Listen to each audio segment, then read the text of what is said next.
Bon Andrea, on se retrouve pour parler de quoi? Un nouveau projet après le 13 cm de Noël dernier. Donc j'ai décidé de faire un couteau à beurre. Un couteau à? À beurre, un couteau à beurre tartineur. Pour ce nouveau projet du couteau à beurre, je suis parti sur... j'ai fait quand même une phase de prototypage assez importante en vrai. Et je suis arrivé sur trois prototypes différents de formes. Je l'ai soumis vraiment, je sais pas, quasiment toute ma famille, à presque mes amis, enfin plein de gens. Une trentaine de personnes je crois. Donc en fait, le premier prototype que j'ai fait c'est celui-ci. J'ai trouvé ça assez moche. Et donc je suis parti, donc ce modèle-là, j'ai fait le deuxième qui est celui-ci. Donc la différence, par exemple, c'est que là, la lame, elle est un petit peu plus courte, elle est plus large, la pointe est plus ronde. Donc voilà, ça ressemble un peu, mais c'est vraiment différent. Et en fait, en faisant de celui-ci, j'étais vraiment content de moi, et j'en ai fait quand même un troisième, donc qui est le dernier, où en fait il y a juste quelques centièmes, quelques dixièmes de millimètres par-ci par-là qui varient. Et la différence la plus flagrante, c'est qu'en fait là, il y a un arrondi qui rejoint, on va dire, une courbe, et ça fait une espèce de petit angle là. Ici, il est disparu, c'est plus arrondi. Donc je suis vraiment parti sur, au final, ce modèle-là. Et on va dire que dans... je dirais 92% des cas précisément, tout le monde a choisi ce modèle-là. Ça a conforté mon idée de base, donc j'ai accepté ce billet de confirmation. Et donc je suis parti sur un premier modèle fini, donc qui est non marqué, mais c'est celui-ci. Voilà. Ok, donc ça c'est ton prototype. C'est mon prototype, voilà. C'est mon prototype de forme. Et donc en faisant donc, ce final-là, ça m'a conforté dans une idée que j'avais à la base. C'est en fait dans le couteau à beurre, tartineur couteau à beurre, souvent on a une lame qui est assez petite, je trouve, et qui est très rigide. Et moi j'ai vraiment voulu faire complètement l'inverse en fait. Donc c'est faire une lame qui est plutôt assez grande, assez large, où je trouve que par rapport à la forme que j'ai fait au design, je sais pas, ça évoque vachement bien la fonction. Je trouve que la fonction vraiment de tartiner, tout ça, je trouve ça super cool. Et en fait, cette lame-là, elle est très rigide. Et moi, je voulais vraiment une lame souple. En vrai, pour la petite histoire, c'est quand j'ai fait mon émouture de ce couteau-là, je voulais faire une lame souple. Et je me suis complètement loupé. Et j'étais trop fort en tranchant. Donc je me suis dit, bon allez, je vais tester en rigide. Et voilà, la lame, elle se déforme vraiment pas. Là. Si je force, on voit que ça bouge un peu. Mais c'est vraiment super rigide, quoi. Et c'est pas ce que je voulais faire. Donc j'ai fait un dernier prototype, qui est un prototype pour affiner l'émouture. Et donc j'ai pu valider ça. Et je suis parti sur une petite série de couteaux, donc de couteaux à beurre, avec vraiment une lame qui est souple et déformable. Et donc la lame, on va dire terminée, ça donne ça. Ok. Et alors je sais pas si on va pouvoir bien voir, mais en termes de souplesse, alors déjà on voit du coup on a une épaisseur, c'est du 2 à la base, 2 mm. Et en fait là ça plonge et ça s'affine. Et là, on peut vraiment... voilà. Mais c'est pratique pour tartiner. C'est un régal. Voilà. Et donc vraiment, ce projet-là, en fait, comme je disais après le 13 cm, j'ai vraiment voulu faire ce petit couteau que je trouve vachement sous-estimé, en fait. C'est un peu comme un office dans un sens. Un office, c'est un couteau en cuisine donc de petite taille qui sert à tout, qui est super polyvalent, et d'ailleurs on peut même aussi manger avec. Et le couteau à beurre, je trouve que ça remplit une fonction un peu première, quoi, même voire primaire. J'imagine bien en fait, se réveiller le matin et se dire, en fait c'est vraiment comme un objet, enfin c'est un couteau mais c'est aussi un objet, et je trouve ça plaisant l'idée de retrouver le matin son petit couteau et de faire sa petite tartine. Je sais pas, je trouve ça cool. Et donc c'est presque quelque part en fait le couteau que, peut-être pas que je préfère, mais vraiment, j'ai pris vraiment vachement de plaisir à le faire et à imaginer les gens s'en servir en fait. C'est vraiment un truc qui me... En fait, toute cette phase de conception, de réflexion, je trouve ça trop bien, quoi. C'est vraiment je trouve que c'est vraiment le cœur du métier, quoi.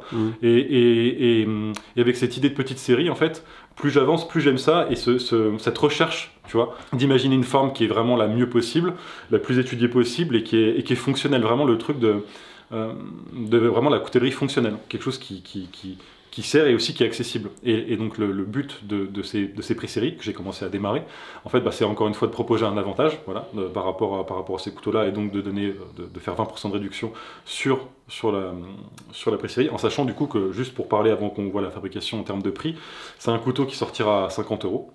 Et avec la pré-série, donc il y aura 20%, donc le modèle de base, donc il y aura quand même pas mal de bois différents, ça commencera à partir de 40, avec les 20%. Okay.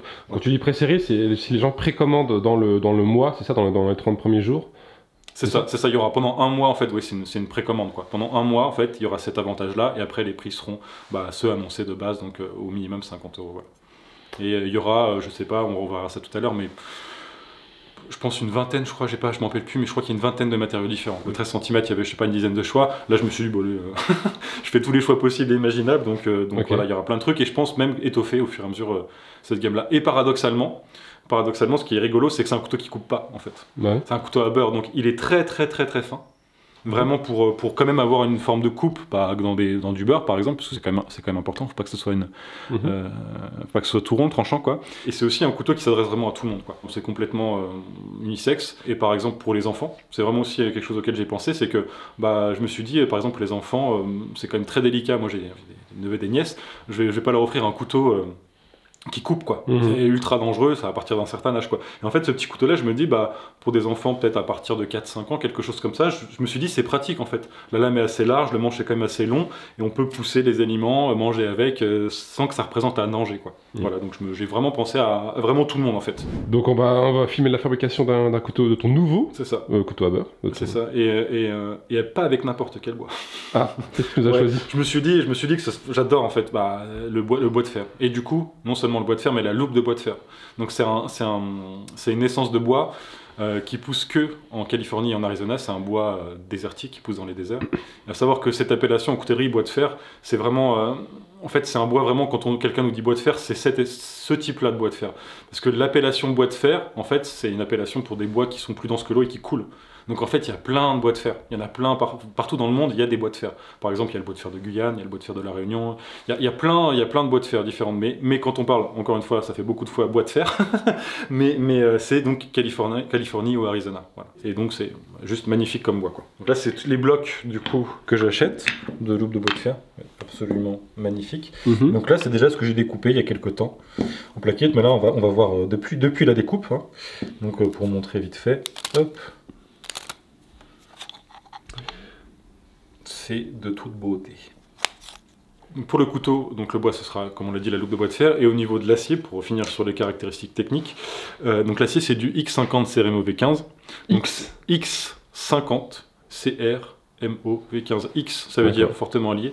50, c'est le pourcentage de carbone multiplié par 100. Donc c'est 0, c'est un peu plus de 0,5. CR, c'est chrome. MO, molybdène. 57 V, vanadium. Donc il y a 15% de chrome et après il y a du molybdène et du vanadium dans des pourcentages beaucoup plus faibles. Donc c'est un acier qu'on utilise beaucoup donc, dans la coutellerie professionnelle, type couteau de cuisine et tout ça. Donc déjà mon couteau de table s'en est, mon cuisine s'en est aussi. Voilà, donc en gros si on veut affûter le couteau, il sera super bien, il sera rasoir, il tiendra très bien la coupe. Donc c'est un très bon acier quoi. Voilà. Je vais planer les blocs, donc je vais planer juste de côté. Ici et ici pour qu'à la scie à ruban découpant mes plaquettes je sois bien nickel sur toutes les surfaces. Voilà, ça permet d'éviter de découper en biais quoi. Donc je vais planer ici.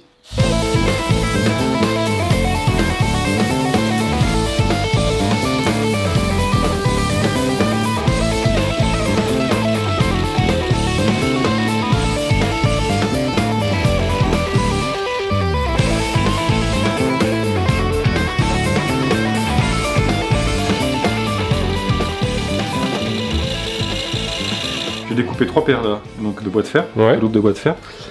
Donc maintenant il va falloir qu'on choisisse, Gilles, laquelle on prend. D'accord, pour le couteau là. C'est ça. Parce que elles sont toutes très belles en fait. C'est marrant, celles-là elles sont symétriques. Mais elles sont toutes symétriques. Enfin, c'est parce que c'est en fait c'est débile ce que je viens de dire. Ouais. C'est complètement débile ce que je viens de dire. C'est pas grave, c'est bien, c'est mignon. Franchement, celle-ci, en fait, moi, dans le bois de fer, j'adore les parties qui sont en fait très claires et les parties très noires. Je trouve ça super joli. Elle est belle celle-là, ouais. Elle est très très belle. Celle-ci, elle est aussi très très belle. Et pour finir, celle-ci est aussi très très belle. Alors après une longue concertation avec toi-même. Je suis toujours pas convaincu, mais on va faire comme ça. Pourquoi tu t'es pas convaincu? Je sais pas, en fait, c'est à chaque fois que je les coupe du bois de fer, j'ai envie de tous les faire, donc c'est dur. Donc, on va faire ça. On met un petit coup de hop pour pouvoir couper la scie à ruban. On fait du planage. On va planer les plaquettes, ouais. Ok. Let's go.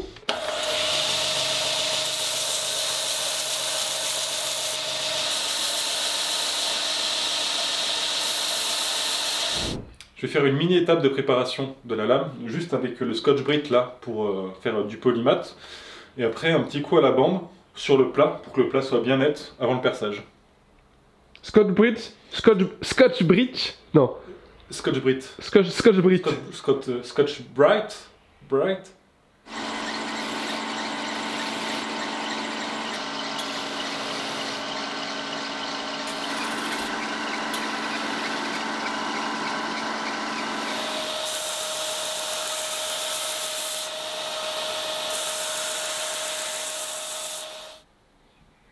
Là, hop, ici c'est pas mal.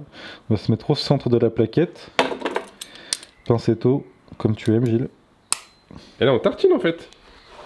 Et là, tu tartines. Mais oui, du coup, oui, c'est ça. Ce sera livré avec une pincetto.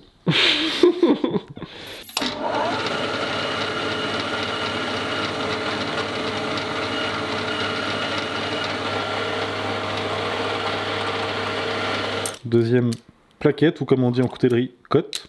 Deuxième cote.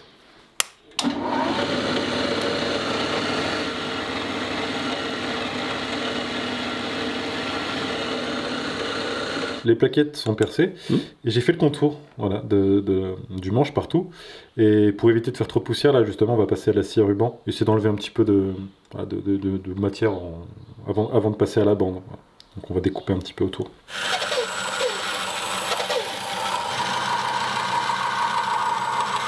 Ça c'est ma plaquette gabarit, ce qui me permet de tracer le devant de cote, comme on appelle ça.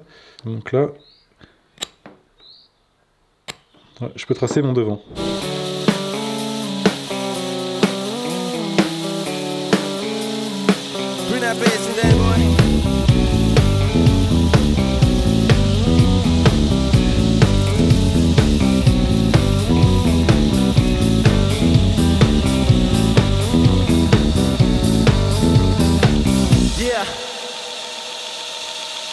Alors j'ai fait les pans jusqu'au 400. On va passer au polissage maintenant, à la frotte ventilée. La couleur vraiment du bois de fer, quand on passe vraiment au polissage, elle change complètement, c'est assez marrant. Ah oui? On va voir ça, ouais. Ça devient plus sombre, non? Ouais.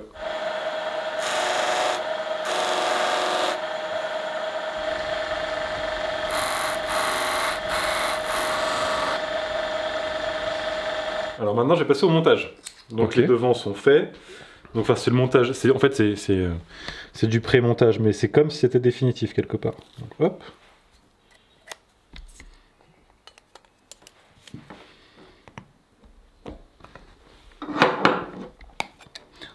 Donc là, c'est ce qui va me permettre de pouvoir, une fois que j'aurai mis tous les rivets, détourner tout le couteau. Voilà, jusqu'à la bande de 400, et après commencer le façonnage. Et en fait, une fois que j'aurai fait tout le façonnage, tout le polissage, et que tout sera terminé en fait du couteau, après je vais venir chasser tous les rivets, les 3 rivets, les enlever, finir le polissage de la lame, et après tout rassembler, refaire cette étape-là, et après on laisse un peu plus dépasser le rivet, et après je vais molletonner, donc c'est l'étape pour faire vraiment la fixation, quoi.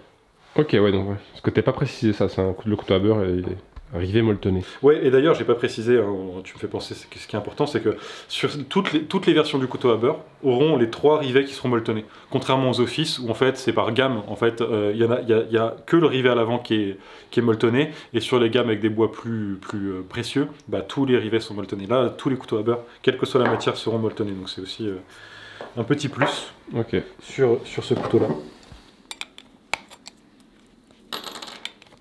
Le couteau est monté. Là, je vais pouvoir enchaîner les étapes donc, de détourage. Donc, le détourage qui consiste à mettre le bois au même niveau que l'acier, donc avec pas mal de bandes successives de plus en plus fines. Donc, on va commencer au 80. Parce que le bois de fer, c'est quand même un bois, enfin la loupe de bois de fer, c'est quand même un bois assez délicat. Et en fait, j'essaie d'éviter tout risque d'éclatement. Donc, je prends une bande qui est déjà entre guillemets un peu fine. 80, c'est pas une bande fine, mais c'est déjà assez fin. Et pour pouvoir faire le travail le mieux possible et avoir 0 éclat dessus, quoi. Voilà. Et après, je vais enchaîner avec plusieurs bandes successives. Et une fois que le détourage sera terminé au 400, je vais pouvoir commencer le façonnage. Ok. Allez, let's go.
Le façonnage est terminé. Mais on est dehors. Bah oui, on est dehors. Parce que bon. Ah, ça se voit, je crois que. On profite d'un rayon de soleil. C'est très très beau, déjà ce qu'on voit là. Je suis content, on a franchement, Gilles, on a fait le bon choix, je pense. Ouais. Tu vois, et en plus, ils sont. Tu vois, c'est exactement le même bloc, mais les deux côtés ont chacun leur petite différence. Ouais, fais voir. Ah ouais, d'accord. Ouais, c'est joli, ouais. C'est super beau, je suis content. Ouais, je suis content. Joli, ouais. Donc on pourra passer au polissage. Polissage maintenant? Ouais, là au feutre, du coup. Là, on a une base au 80, donc c'est très grossier en vrai, hein, en termes de façonnage, pardon. Ouais. Mais le feutre, c'est fait pour, donc ça va être... Et là, en fait, quand on commencera le façonnage au feutre, tout de suite, vraiment, presque immédiatement, on va voir la couleur du bois, elle va complètement changer, ça va devenir vraiment sombre. Et en fait, toutes les parties qui sont noires, sombres, vont ressortir encore plus sombres, et les parties qui sont jaune-orangé vont ressortir vachement pétants, en fait. Il y a un contraste de fou sur ce genre de bois. Ça va être super. Ok, bah polissage. C'est vraiment ma partie préférée d'ailleurs. Le feutre, le façonnage et tout ça, après le façonnage de passer au polissage, c'est ma partie préférée. Parce que ça révèle le truc, quoi. Exactement, c'est trop beau. Voilà.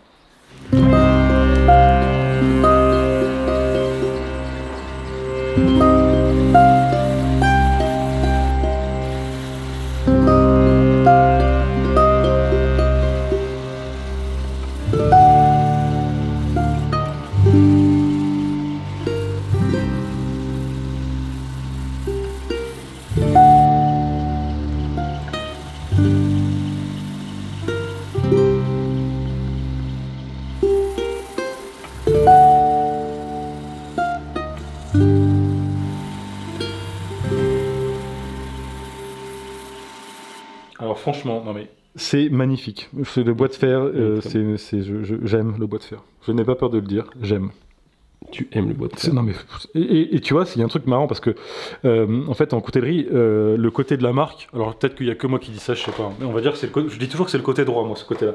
C'est un peu raciste pour les gauchers, mais c'est pas grave. Mais tu vois, genre, on le tient comme ça. Et en fait, c'est souvent un côté de présentation. Tu vois, quand on met toujours le couteau du côté de la marque quand on le présente. Et en fait, alors, j'essaie toujours moi de mettre le côté le plus beau, en fait. Et à chaque fois, systématiquement, à chaque fois que je fais ça, eh ben, le côté le plus beau se retrouve toujours du côté gauche, donc à l'inverse de ce que je voulais. Et là, et là, bah, alors les deux sont magnifiques. Hein. Et là, cette fois-ci, le côté que je préfère, c'est celui-ci, c'est du côté droit. Donc voilà, c'était juste pour. Ah, donc pour une fois, ça dérange ta règle. C'est ça. Pour une fois, tu es vraiment content. Et je suis content parce que vraiment, tu vois, c'est. En fait, tu vois, cette partie-là du manche, là, elle est magnifique. Et en fait, je sais pas comment dire, mais dans le bois de fer, t'as vraiment des parties qui sont plus belles que des autres et qui sortent un peu de nulle part. Et je trouve que là, on a vraiment cet effet-là, tu vois. C'est genre ça. C'est toutes ces couleurs, tu vois. Ouais. C'est une symphonie pour les yeux. Et là, on va croire que les gens ils vont croire que tu es ironique parce que je suis pas du tout ironique. T'es pas du tout ironique. Non, je suis complètement sincère. Ouais. Donc là, maintenant que j'ai fini le polissage au feutre, je passe à la frotte ventilée. Ok. Et ensuite, après la frotte ventilée, là, j'arrête tout. Et je démonte entièrement le manche et on verra la suite. Je vous coupe 2 secondes dans la vidéo, mais c'était juste pour vous faire un petit message par rapport aux réseaux sociaux. En fait, donc j'ai une page Instagram sur laquelle je poste tous les jours mon travail, donc particulièrement en story. Vraiment, j'en fais vraiment beaucoup. Voilà. Donc si vous voulez suivre mon travail, n'hésitez pas à vous abonner à ma page Instagram. Ma page Instagram, c'est Coutellerie Andrea Paravicini. Donc vous tapez juste Andrea Paravicini ou Coutellerie Andrea Paravicini dans la barre de recherche et vous trouverez tout de suite. Et en fait, juste pour dire que depuis un certain temps, la politique Instagram en fait restreint les comptes de la plupart des couteliers en raison de tout un tas de choses.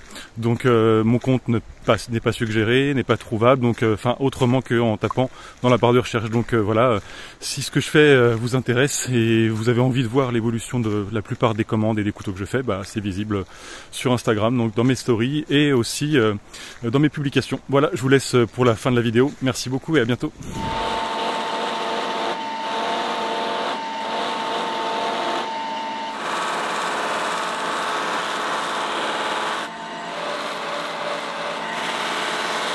on va chasser les clous avec un chasse-clous. Avant le montage final. Enfin, pas encore, mais... Et voilà, donc là, j'ai chassé les 2 clous. Hop. Et là, magie, on peut décaler ça comme ça.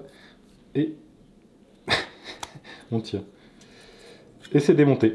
Le couteau est démonté. Je vais pouvoir polir tout l'intérieur et le dos du couteau au Scotch-Brite. Et reprendre un petit peu le polissage de la lame. Et après, c'est montage final.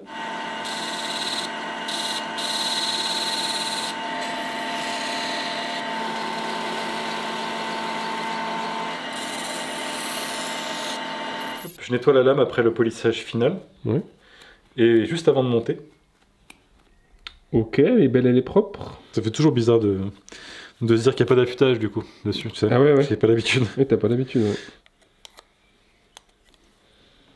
Ce petit silence.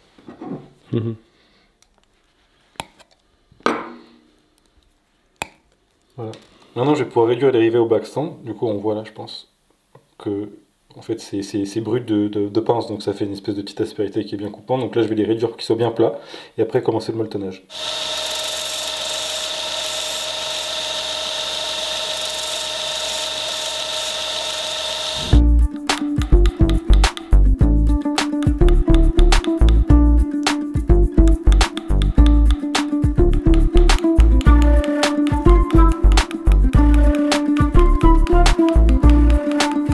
T'as vu ce petit marteau? Oui, il brille. Hein. Ouais, il est beau. D'ailleurs, je vois ma tête dedans. On dirait que j'ai cette tête. Ah oui, jacouille quoi. Avec les yeux comme ça, c'est pas mal ou plutôt comme ça?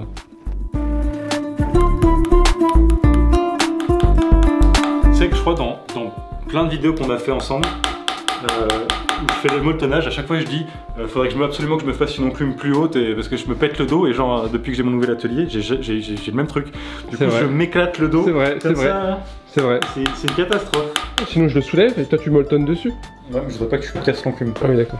Je sais que les anciens, c'est comme ça qu'ils faisaient en fait. En fait, ils avaient le marteau qui était ici, et en fait, ils soulevaient le billot avec l'enclume dessus, et ils venaient taper par en dessous, en molletonnant. Qu'est-ce qu'il raconte?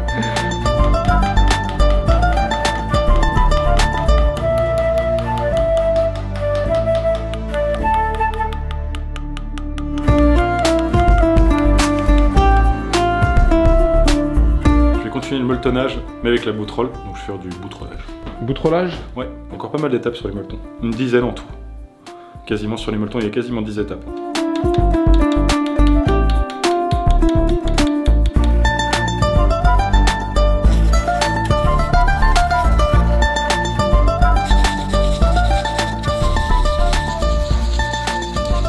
Comme il est beau ce petit rouleau de paille de fer que j'ai découpé.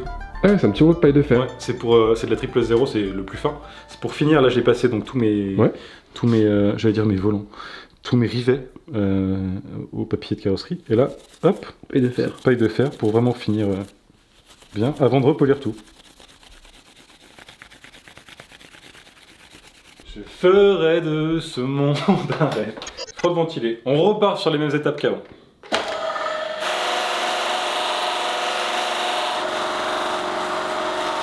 Là, je passe le molleton vraiment sur tous les angles.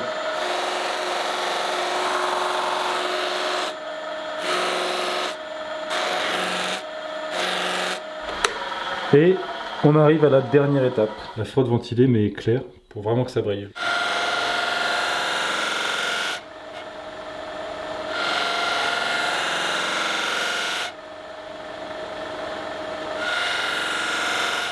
Là, ça brille. Waouh. Déjà là, avec la lumière, le projecteur là, ça, on voit bien déjà un peu la profondeur du bois.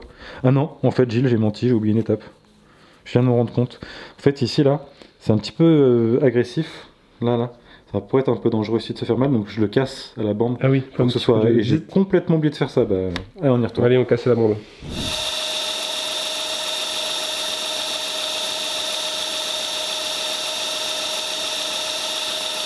Donc maintenant, plus de risque de blessure. Beaucoup moins. Je peux mettre mon doigt, ça ne tranche pas. Pourquoi tu perds ton sang? Toujours nettoyer le produit, bien sûr. Ouais.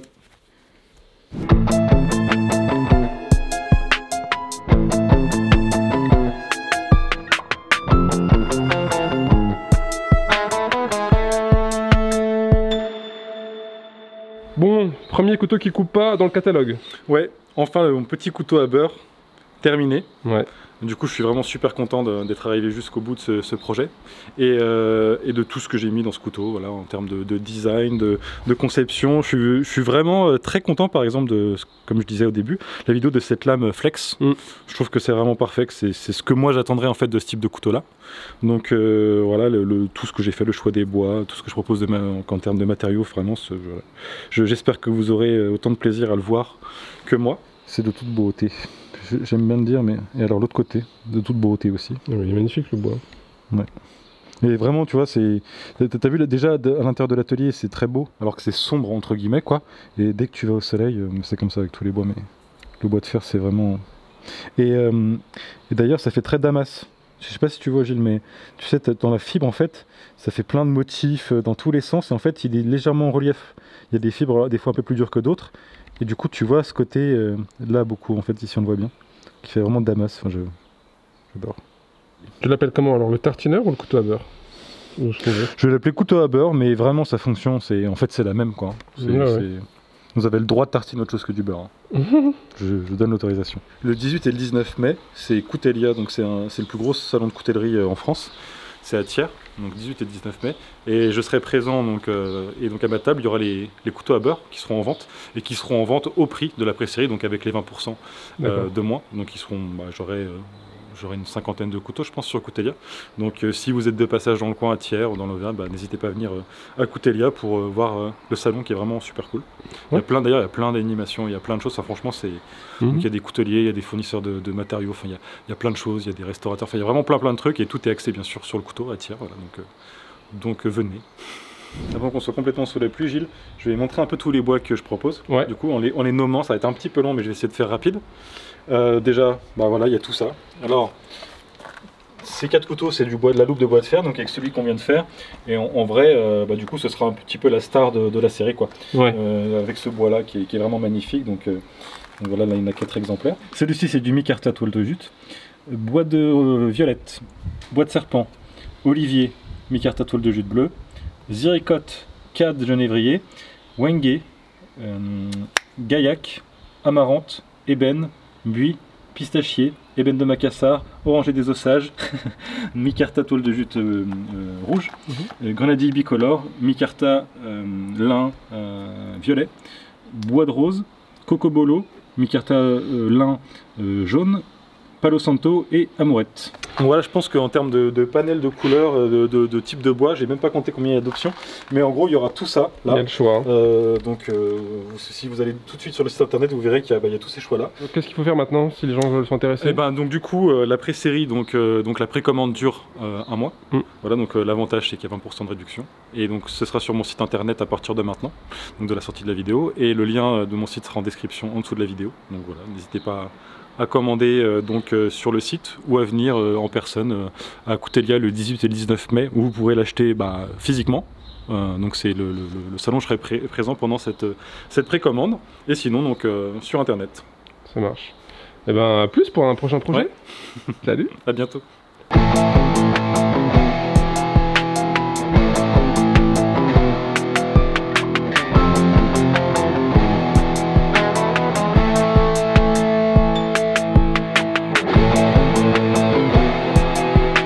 Non, mais fais-moi un clap. Bah quoi? Alors, t'es prêt? Non. Juste quelqu'un de bien. Quelqu'un de bien.